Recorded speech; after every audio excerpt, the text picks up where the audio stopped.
এখন ফুটবল পাড়ায় একটা প্রশ্ন ঘুরে বেড়াচ্ছে। একই লিগ, একই দেশ, একই সময়, কিন্তু দুই ক্লাবের প্রেসিডেন্টের বক্তব্য কেন এত আলাদা?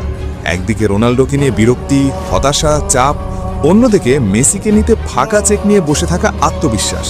এই দুই মন্তব্য শুনে ফুটবল পাড়ায় আগুন না লাগে কি পারে?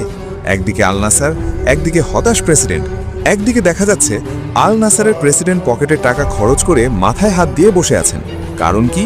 প্রায় $600 মিলিয়ন খরচ করেছেন শুধু একজন খেলোয়াড়ের জন্য, ক্রিশ্চিয়ানো রোনাল্ডো। কিন্তু প্রশ্ন হচ্ছে, এই $600 মিলিয়ন খরচ করে আল নাসের কি পেল? কোনো বড় ট্রফি? না। কোনো ঐতিহাসিক সাফল্য? না। দলের খেলার মানে বিপ্লব? না। পেল শুধু সুই সেলিব্রেশন। $600 মিলিয়ন দিয়ে শুধু সেলিব্রেশন? সত্যি করে বলো তো, $600 মিলিয়ন খরচ করে যদি শুধু সুই দেখতে হয়, তাহলে এটা কি ফুটবল নাকি সার্কাস? না আছে ট্রফি, না আছে ড্রিবল, না আছে ম্যাচ বদলে দেওয়ার সেই রোনাল্ডো। রোনাল্ডো আল নাসারে যোগ দেওয়ার পর পেনাল্টি ছাড়া কয়টা গোল করেছে?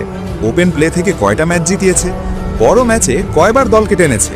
এই প্রশ্নগুলোর উত্তর আল নাসারের প্রেসিডেন্টের কাছেও নেই। রোনাল্ডো কি আল নাসারকে কিছুই দিতে পারেনি?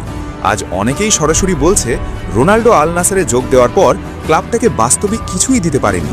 না ট্রফি, না ধারাবাহিকতা, না ভবিষ্যৎ।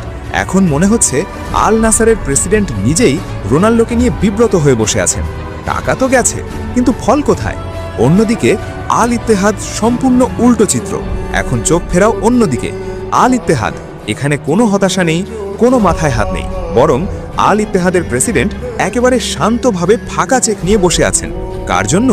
লিওনেল মেসির জন্য। আল ইত্তেহাদ প্রেসিডেন্টের বিস্ফোরক মন্তব্য। আল ইত্তেহাদের প্রেসিডেন্ট প্রকাশ্যে বলছেন, মেসি যদি আল ইত্তেহাদে স্বাক্ষর করতে চান, আমি তাকে একটি ফাঁকা চেক দেব। যে পরিমাণ অর্থ চান নিজেই লিখবেন। এমনকি তার পছন্দের যে কোনো মেয়াদের জন্য আজীবনের চুক্তিও করা যাবে। এই কথা শোনার পর ফুটবল পাড়ায় আগুন না লাগলে তো কি হবে? কেন আল ইত্তেহাদ জানে মেসিকে নিলে লস নেই? কারণ আল ইত্তেহাদ বোঝে, মেসিকে নিলে কোনো লস নাই, ফ্যান পেজ এক্সপ্লোড করবে, স্পন্সররা লাইনে দাঁড়াবে, ক্লাবের ব্র্যান্ড ভ্যালু আকাশে উঠবে, লিগের মান এক লাফে বদলে যাবে। মেসি মানেই শুধু ফুটবল না, একটা সম্পূর্ণ ইকোসিস্টেম। মেসি টাকা দিয়ে কেনা যায় না, এখানেই পার্থক্য। মেসি ফুটবল খেলে মন দিয়ে, মেসি টাকার জন্য ফুটবল খেলে না। মেসির কাছে আগে সম্মান, দায়িত্ব, ইতিহাস, তারপর টাকা। এই কারণেই টাকা দিয়ে মেসিকে কেনা যায় না, তাকে বুঝতে হয়। ইন্টার মিয়ামিতে মেসি যোগ দিয়েছে প্রায় 2 বছর হলো। এই 2 বছরের মধ্যেই কি করেছে? MLS কাপ এনে দিয়েছে।